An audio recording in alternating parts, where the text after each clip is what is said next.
Good evening, everybody.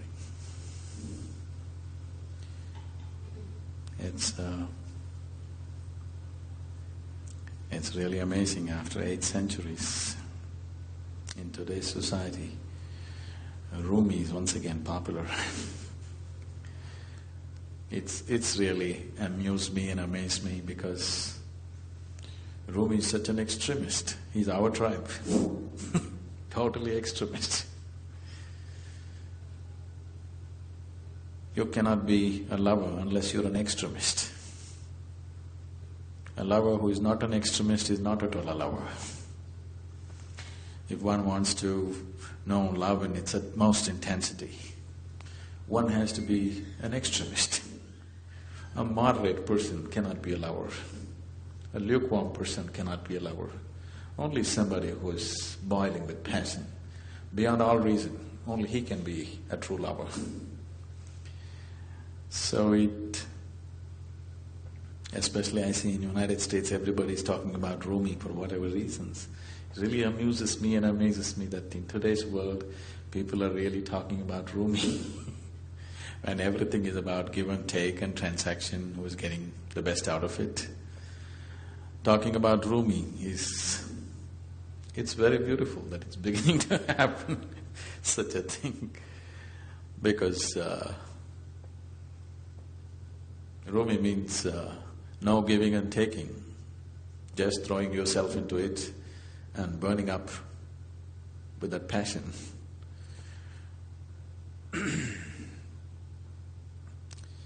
This is not unique to Rumi. Anybody who's been a lover, whose love carried them beyond certain limitations, have always been like this. Otherwise, a lukewarm love is an insipid love. It's only a transaction for fulfilling each other's needs and desires, a game that is played. If one wants to use their emotion to reach their ultimate nature, it has to be an extremist kind of emotion. An ordinary emotion will not take people there. It's nice that in New Delhi there is a Rumi club. When I heard about it, I really liked the idea because thinking people who have agendas for their life cannot do Rumi. But it's nice that people are thinking about Rumi, at least considering and definitely probably reading his poetry and exchanging, being touched by it in some way. Because an emotion like that is like fire which burns up. It is not going to deliver any benefits, it's just going to burn us up. But it is in burning up the limited that the possibility of the ultimate enters into our lives. Sadhguru, can you define love for us? Defining love?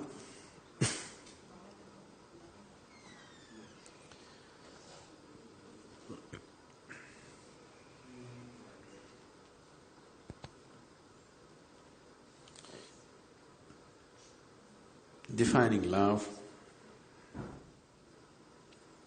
let's look at the various forms of expression that love is finding, first of all. For most people in the world, love is just a mutual benefit scheme. Okay. People have different kinds of needs, physical, psychological, emotional, social, financial, so various types of needs. To fulfill these needs, I love you is always a good mantra. Without that mantra, many doors will not open for you. So that's one level of thing. But fundamentally, what is this that we're calling as love? Somewhere, the way the human being is right now, no matter where he is in his life, no matter what he's achieved, somewhere there is a sense of insufficiency. It's not enough the way he is. The way he is right now is not enough. He wants to include something else as a part of himself, to make himself more complete. So love is a huge longing to include the other as a part of yourself. If this longing to include the other as a part of oneself, when it finds an emotional expression, we are calling this love. If this longing to include the other as a part of yourself finds a basic physical expression, we call this sex.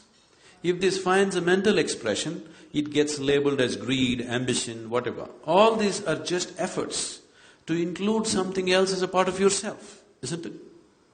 That which is not you right now, you want it to become you. This is the longing of love. So, it is just an emotional expression of the same longing which a human being is constantly longing for, to include something else as a part of himself. This starts from gathering simple things around him to seeking spirituality or God, the same longing to include something else as a part of himself. The fundamental longing to have a larger slice of life than what you have right now. That is a longing, isn't it? Somehow the way it is not enough. You want to experience life little more than the way it is right now. So this longing to include the other as a part of yourself is love. Emotionally, how much ever you make this effort, you get close to that. You're almost there many moments, but next moment it falls down. It doesn't matter how intensely you approach it. You will see you're almost there and it falls apart. You're almost there, it falls apart. So, it gives you a taste of oneness, but never establishes you there. So, love is just a vehicle for oneness. What you're longing for is that oneness. Emotion or love is just one more vehicle to get there. But it is a vehicle which takes you close to the other bank and turns you around, close to the other bank and turns you around, never lands you there. So, when you get sufficiently mauled by the process of love, you will be ready for grace. What is called as grace? Anything that I say will be misunderstood. Because what is not logical and physical cannot be put into language.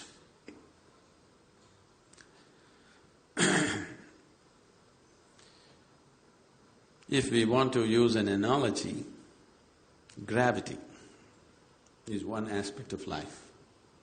We are sticking to the planet right now because of gravity, otherwise we would be floating all over the place. We have a body today only because of gravity, otherwise we couldn't gather this body itself. So gravity is one aspect of life which, in a way, is related to the fundamental instinct of self-preservation in a human being. There are two basic forces within you which are constantly functioning, which seem to be in conflict with most people. It is not in conflict, but most people see it as in conflict. One is the instinct of self-preservation, which compels you to build walls around yourself to protect yourself. Another part of you is longing to constantly expand. One is trying to build walls, another is trying to expand. The walls of self-preservation that you build for today are the walls of self-imprisonment of tomorrow, isn't it? Isn't it so? Many limitations you establish in your life as a protection for yourself. Tomorrow you feel they're imprisoning you and you want to break it and build a bigger prison for yourself.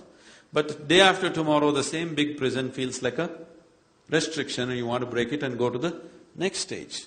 So these two longings, one is to preserve yourself, another is to continuously expand. These two things are not opposing forces, these two things are related to two different aspects of who you are. Self-preservation needs to be limited to the physical body. It's only your body which needs to be preserved. Everything else can be mauled and demolished and rebuilt every day.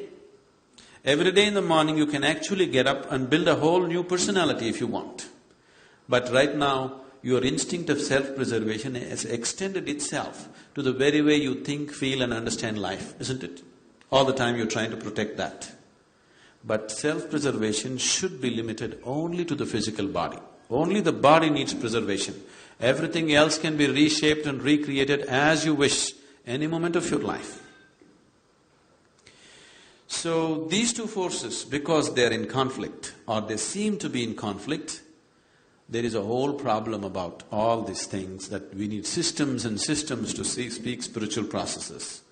If one's instinct of self-preservation, one learns to keep it just within the body and not extend it to other aspects of life, every human being in the planet will be naturally spiritual, will naturally get to his ultimate nature. Only because he is restraining it, because his instinct of self-preservation always tells him, this is not safe, that is not safe. Only body has to be preserved. Everything else is open to everything else, isn't it? That's how it should be. But right now, the way you think, the way you feel, your values, your morals, your ideologies, your religion, all these things need to be preserved. Now, in this, there can be no expansion. Suddenly there seems to be a conflict.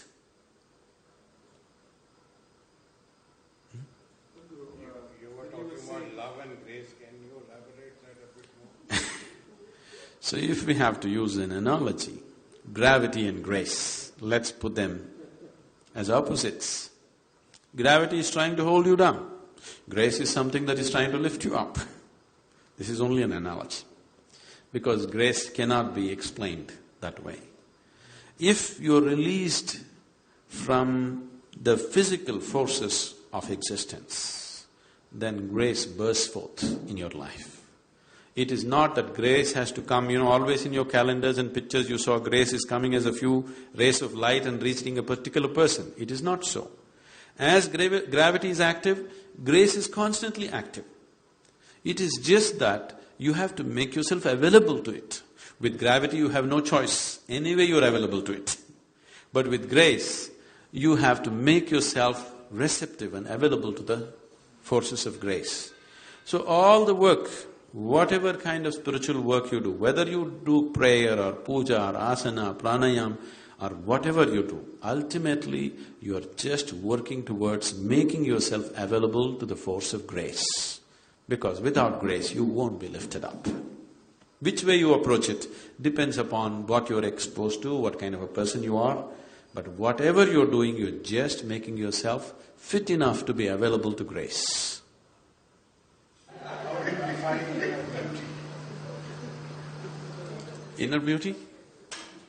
Yes. If you have the right kind of eyes, everything is absolutely beautiful. There's no relative thing in this. Relative thing is a social factor, again, it's a training. It depends on what kind of data has gone into your mind. When you're unhappy, only certain things are beautiful, certain things are ugly. When you're very happy, you look at anything, everything looks absolutely beautiful. See, there are many ways to look at this. One simple way is, right now you may be identified with many things, starting from your physical body, to your mind, to your education, to your religion, to your society, to various things that you hold in your life. But when you simply sit here, if you simply sit with me right now, you're just a piece of life, isn't it? A certain amount of life energy, that's all you are, isn't it so? Identified with many, many things, but fundamentally you're just a certain amount of life energy. So this life energy, which you call as myself at this moment, this life energy sometimes has been very joyful. Has it been? Has it been? Please say yes, otherwise it's tragedy. Sometimes it's been utterly miserable, sometimes very peaceful, sometimes turmoil, sometimes agony, sometimes ecstasy. This has happened to this, isn't it? So this life energy which you call as myself is capable of all these things. So if this life energy is capable of all these things, if you were given a choice, what kind of expression your life energy should find right now in this moment, what would you choose, agony or ecstasy?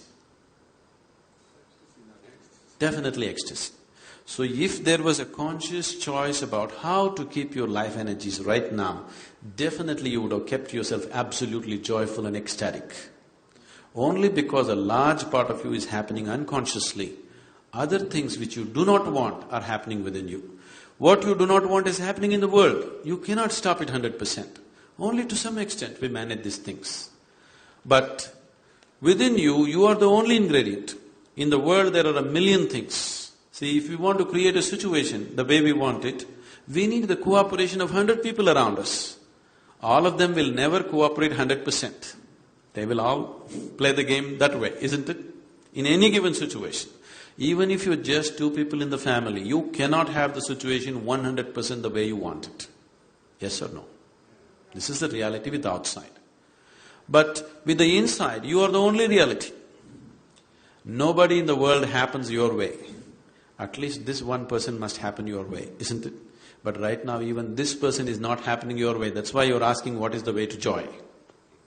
Your mind is not happening the way you want it, your body is not happening the way you want it, your emotion is not happening the way you want it, nor your life energies are happening the way you want it. We need to do something about it, isn't it? If all these four are happening the way you want them, you would definitely be joyful every moment of your life, isn't it? Irrespective of what's happening around you. So we need to explore the technology. Because it's a subjective technology. Because the ingredient is you, it's about you.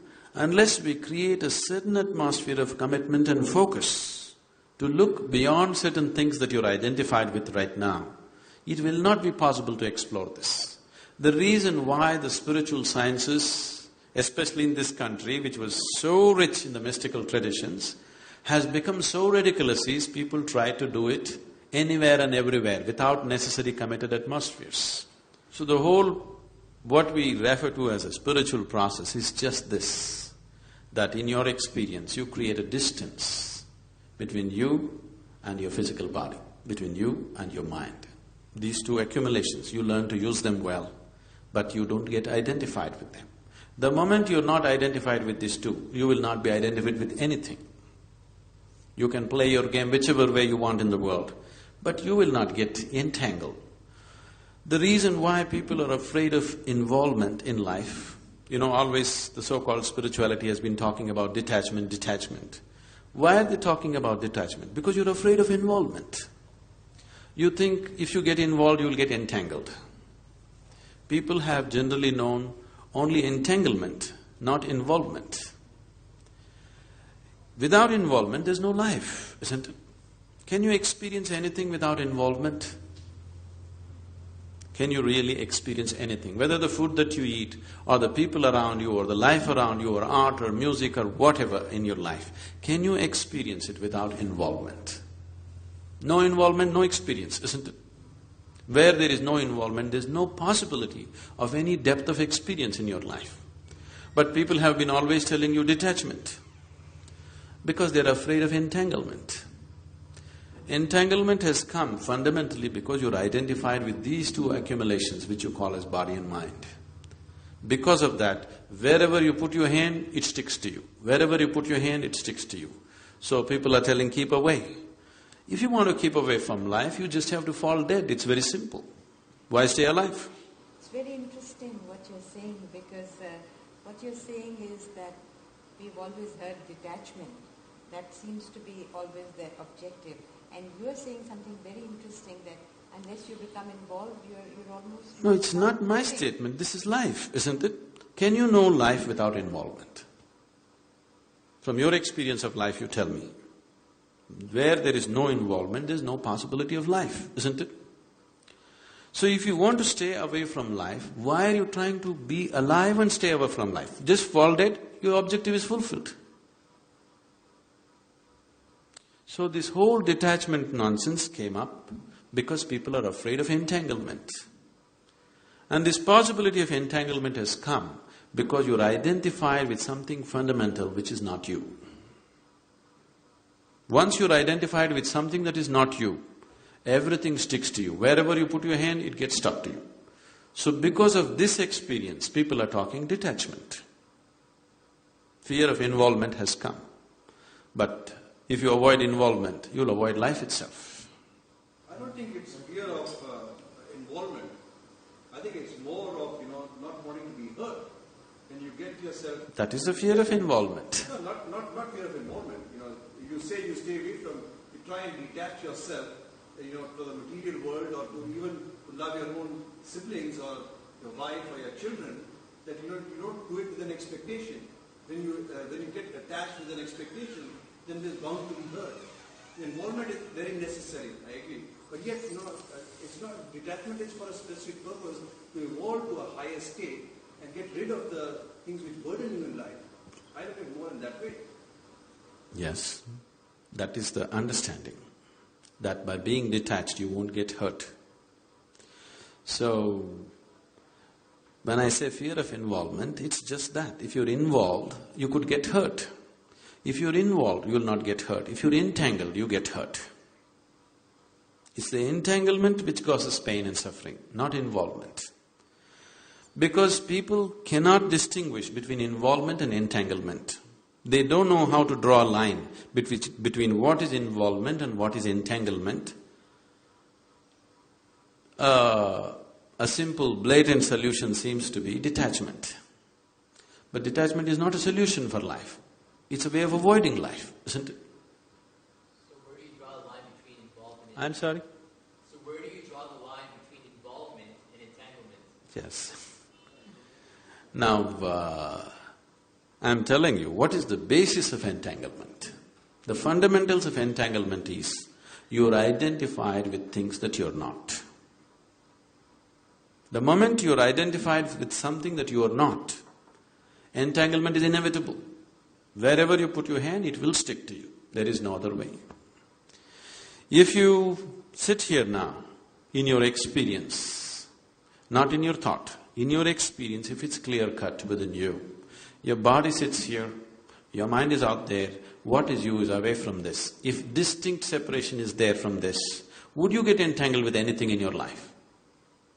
Only because you're attached to this body, you're entangled with this body, you get entangled with every body. If you are not attached and entangled with this body, you will not be entangled with any body.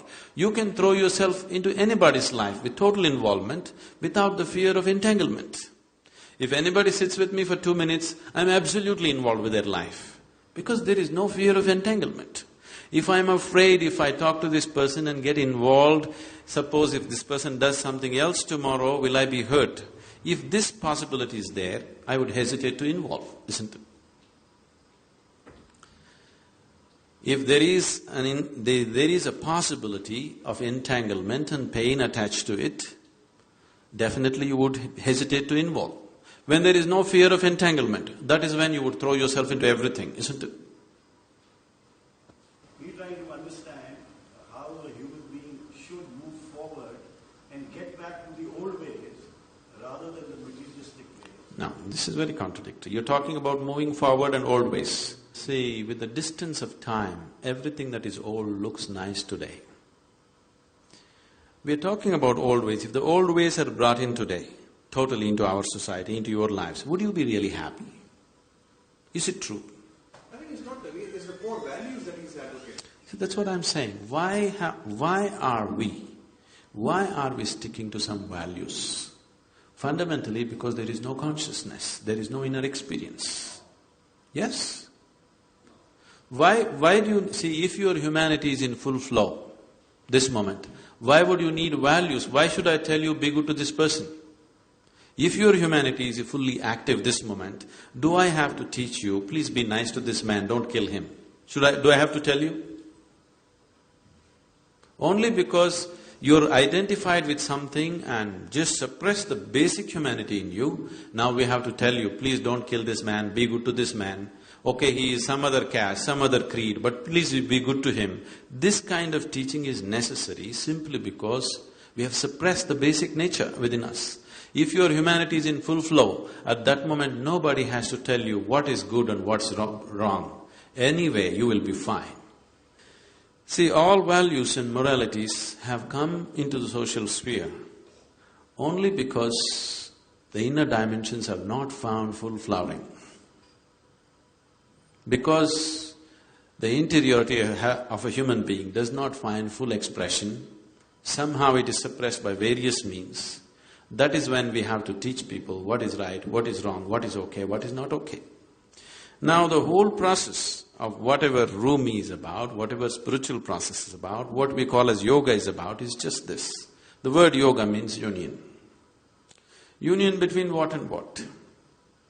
Now, this whole idea of the individual and the rest, me and the other, this fundamental experience of right now, me and the other, is the basis of all the conflict in the existence, isn't it so? There is something called as me, there is something called as the other, which is the basis of all conflict. This me and the other can get extended to groups of people, communities, nations, and various types. But fundamentally, me and the other is the basis of conflict in the universe. Is it so? So what is me, what is not me right now? Right now, what are the things which you call as myself? Your thoughts, your emotions, your body, your ideas, your philosophies, this is what you call as me, isn't it? All these things you accumulated from outside, it's not you. If your experience of life transcended the limited accumulations that you have made in your life in the form of body, in the form of thought, in the form of emotion and ideologies and philosophies and values, then there is no such thing as me and you, and there would be no conflict. So the whole aspect of yoga or spiritual process or whatever Rumi is outpouring in a very passionate way is is to bring about this experience that if you sit here, there is no such thing as you and me. It's all me or all you. For one moment right now, for one moment, if you experience all these people who are sitting here really as a part of yourself, after that, do I have to teach you morals and values? Be good to this person, don't harm this person, don't kill this person. Would it be necessary for you? Would it be necessary for you? No. Only because you have created a false sense of identity about yourself, now we have to teach values and values. At no time in the history of humanity, all the people have had the same values. Always, one person's values and the person sitting next, the values are different. Never in the history of humanity have all the people had the same values. Is it so? Is it so, Baba? No, that is fine. No, is it a reality that never in the history of humanity, even within a family of two people don't share exactly 100% the same values? Is it true? So if I stand by my values and you stand by your values, conflict is inevitable. This is the basis of conflict. As long as you don't start punching each other, you can dialogue. See, all this will help as long as the situation doesn't go into your corner. You can dialogue as long as it's not gone into your corner. When the situation gets really pushed into your corner and your values are really threatened, you will become violent. When what you believe in is threatened, you will become violent, isn't it so? What do we do to overcome that? That we will see. First I want you to see this. The basis of conflict in the world is your values. Because you have one kind of value, somebody has somebody… See, right now the conflict in the world is not between good and bad. One man's belief versus another man's belief, isn't it so? So these are the values. The values are different and people are constantly fighting. So if you want to go beyond this, if you want to live here without values, then your consciousness has to flower, your humanity has to find full expression. If you begin to experience, even for a single moment in your life, if you start experiencing these people, how you experience the 10 fingers of your hand, after that I don't have to teach you any values or morality about anybody. That which you have known as yourself, with that you have no conflict, isn't it? The conflict is always with the other. How do you know whether you're a good human being or not?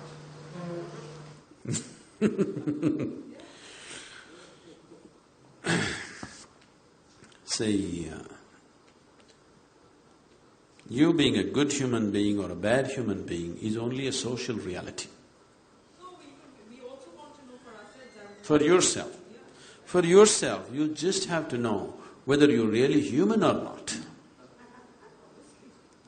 No. Because what is it…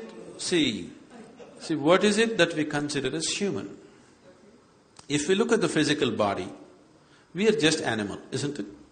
This is just biology like any other animal form. So what is it that makes us human? Somewhere somewhere within us there is a certain sense of discretion and discrimination which is not there for the animal. So are you exercising this discretion in every moment of your life or no? This is what makes you a 100% human being or a part human being, part animal. If you look at yourself right now, sometimes the outside situations decide what kind of person you are, isn't it? Someone outside of you, right now one person in front of you acts nasty, you will act nastier than him. No. Somebody… not necessarily, an example, okay.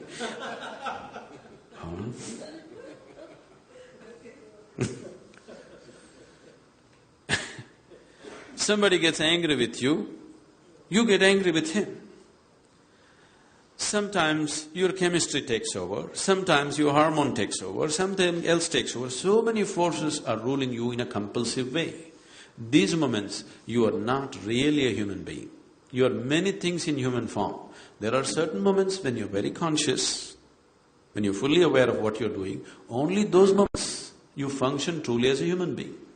If you are fully aware and conscious of what you're doing at this moment, the way you function in this world and within yourself would be very, very different, isn't it? If you are very consciously creating every process of life within you, you would definitely make yourself into a very blissful and ecstatic being. Whenever you are in a state where you're very happy and joyful, you are a wonderful person for everybody around you, isn't it so? It's just that when they happen to meet you, when you're not so happy, that's when they see the other sides of you, isn't it? So those moments you're conscious, definitely you will not create any kind of unpleasantness within you. When you're not unpleasant within you, you are incapable of being unpleasant to somebody else. When some unpleasantness is happening within you, knowingly or unknowingly, with good intentions or bad intentions, you will rub this unpleasantness on other people. So good intentions and you thinking you are good is not sufficient to make life beautiful. You have to become a truly blissful being. Only then you will be pleasant to everything around you, not otherwise. So in the end, be happy yourself to give happiness, right? If you are joyful by your own nature, not because of what's happening around you, then if you really want to tag of a good human being, you can take it.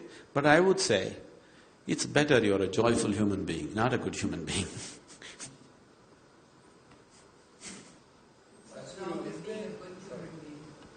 Because the moment you say something is good, essentially you have to make something else bad, isn't it? Otherwise how? No. See, the very idea of goodness is coming because we consider something else as bad, isn't it? The more good I think I am, the more I will think all these people are not okay. No, but I also think that… Please look at the fundamentals of goodness. How is it no? It's a very relative word. It is very relative. See, someone who thinks he's very good, in his mind, nobody in the world will be okay. If nobody in the world is okay, it's not a good question of goodness, it's a question of sickness. No, but if somebody thinks he's good, then he feels others are also good. See, right now, the idea of goodness, when you use the word good, it cannot exist without the opposite of bad. It cannot exist. It doesn't matter how much you try to play it up, how much makeup you apply in the bad and say, we will accept the bad also. The idea of goodness has come from considering something else as bad. The more and more you get identified with what you call as goodness, the more and more you will resist what you call as bad. In this resistance, the moment you say, I am good, you have divided the world into two. The moment you divide the world into two, there is no question of inclusion. There is a certain exclusion, isn't it? There's an apple lying here and there's no other apple. I'm sorry? There's an apple lying here and there's no other apple around. And I said this apple is good because it is good. See, because you have seen rotten apples too. Okay? If you had never seen a rotten apple, you would just say it's an apple. You wouldn't say it's a good apple. I'm not saying that. See, only because there is a rotten apple which you consider as bad. A rotten apple is not a bad apple. A rotten apple is feeding other kinds of organisms, okay? What you call as a good apple tastes good in your mouth. Rotten apple is tasting very good for some other organism, that's why it is rotten. Somebody else, this apple only one human being eats, that apple 1,000,000 organisms are eating. So your idea of a bad apple is a rotten apple simply because somebody else is eating it, it's bad for you. It is not a bad apple. It is just being eaten by somebody else with whom you don't identify, who are microorganisms. What do you think of time? See, from where to where we're jumping. Time is again a human creation. Yes, definitely. Otherwise, how do I tell you what time to come for dinner? If we all become timeless, how to invite you for dinner, tell me? We are all slaves to it. We don't have to be slaves to it. It's a device that we used for our convenience. See, if we don't divide this day into 24 hours, would you know when to come here for dinner? It's a convenience. Where is the question of enslavement? I come when I'm hungry, I come, even if it's here. So you may come when you're hungry, but there may be no dinner when you come. You may not feel hungry till 1 o'clock in the morning. That doesn't mean it's the dinner time here. I mean, you get See. too bound by when time is See, any convenience that we create for yourself, time or money or a car or a technology that we created for our convenience, out of our unawareness, we get enslaved to it. There is nothing wrong with the device that we created. There's nothing wrong with the car, there's nothing wrong with the money, there's nothing wrong with the time. You got enslaved to it out of your unawareness. That's the problem, isn't it? Time is not the problem, money is not the problem, car is not the problem, any other technology is not the problem. You got enslaved to it, that is the problem. Enslavement happened because you're unaware. So your unawareness is the problem. So how to become aware? What is this awareness? Awareness is on many different levels. What you are aware of is all that exists for you. This must be understood. Right now you're sitting here, don't turn back and see. Right now there is a huge dinosaur standing behind you. You are not aware of it. Does it exist for you? No. So it doesn't matter, such a huge animal is standing there, you are not aware of it, so it doesn't exist for you. So only what you are aware of exists for you. Right now your awareness is limited to small aspect of your life. Whole aspect of spirituality means to become aware of everything that you are, so that before you go, you know life, you experience life in its totality, to live totally. To live and to live totally, that's spirituality, so that you know life in all dimensions. You don't go just knowing a little part of your life, you want to know all of it. So if you want to know all of it, how? If we have to use an analogy, let's say we turn down the voltage for the lights. Now let's say just one light is there, it just lights up only that much. Only that much we see. If you turn up the voltage, suddenly you're able to see much more because the light has spread. So awareness is just like this. Right now your energies, your body, your emotion, your mind, everything is functioning at a certain limited voltage. You crank up the voltage, suddenly you start seeing so many things which are not in your experience till that moment. So in a way, to put it very simply, to put it technically, you need to turn up your voltage. The voltage, the life voltage within you. Today she was saying, she doesn't want to sleep because she wants to live. If you don't want to sleep, I don't want to sleep will not take away sleep. You turn up your voltage, suddenly, no sleep. You can turn up your voltage simply with your enthusiasm, but that will not take you all the way. There are other kinds of technologies to turn up your voltage in a certain way, where all the time you're high. See, within myself right now I'm absolutely drunk. Not with alcohol, okay? I never touched it. I'm totally drunk within myself. Am I balanced enough and logical enough to handle any situation? Yes? So all the time I'm fully drunk on one level, another level I'm perfectly sane. If I want to flip, any moment I'll flip. If you are like this, inside you're fully charged, outside you're controlled. This is what is needed in your life if you want to experience life in its totality. You tried to exercise control over your life and you started putting this control over your very process of life. So life is happening like a trickle. Life within you should happen like a huge explosion, but outside it is fully controlled. You will see initially when you go into your face like this, even the outside tends to happen like an explosion for some time. But within a limited period of time, you will gather control over it. Outside is controlled, inside is an explosion. That's how it should be. Every moment of your life. Within you, life should be an absolute explosion. Outside of you, it is properly controlled. When it's like this, you will get to use your physical body, your mind, your emotion, everything that you have to its fullest extent. Things that you never thought you were capable of, suddenly you start doing simply because your voltage is full. Evolving of a human being is also when you are dependent or you give yourself to that being teaches you how yourself is important but how the other is important too. Now, once you know the importance of the self, the other doesn't exist, everything is self. When everything is self, everything is absolutely important. There is nothing in the existence which is not important. It's not for you to decide what's important and what's not important. Because even if you look at a blade of grass, whoever created this definitely did not create it without necessary attention. Whatever attention has gone into this one, the same level of attention definitely has gone into even a little insect, isn't it so? Not been created carelessly. So if the creator, whatever is creating this, thinks it is important, what's your business to think something is important or not important? Every damn thing in the existence is important. Because creator thinks it's important. He's paid enormous attention to it. It must be important, isn't it?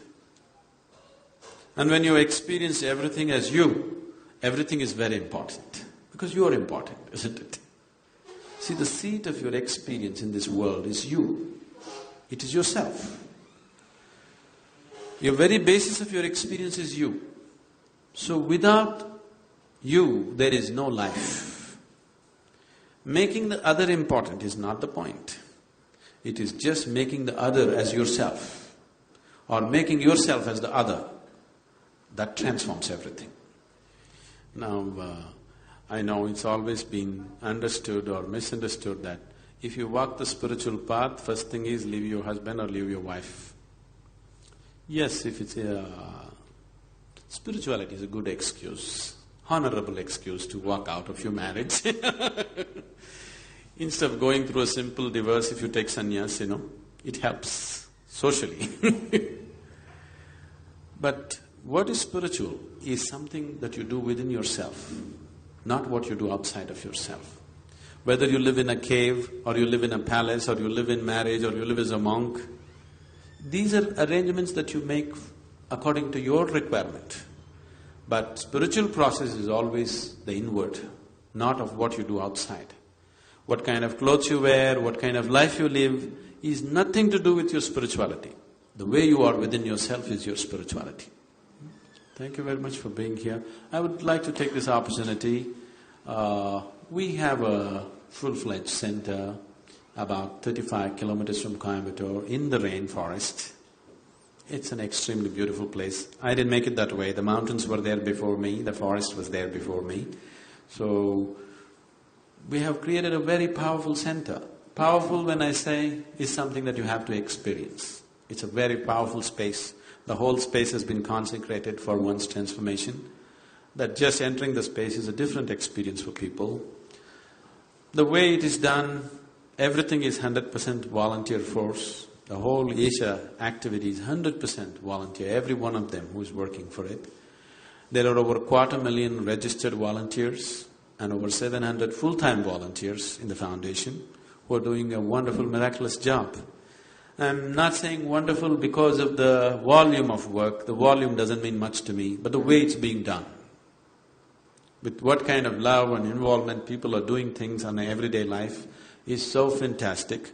I don't pass a single day in my life without seeing tears of love and joy around me. I don't think a man can have any better fortune. I want you to come and experience this fortune someday, please.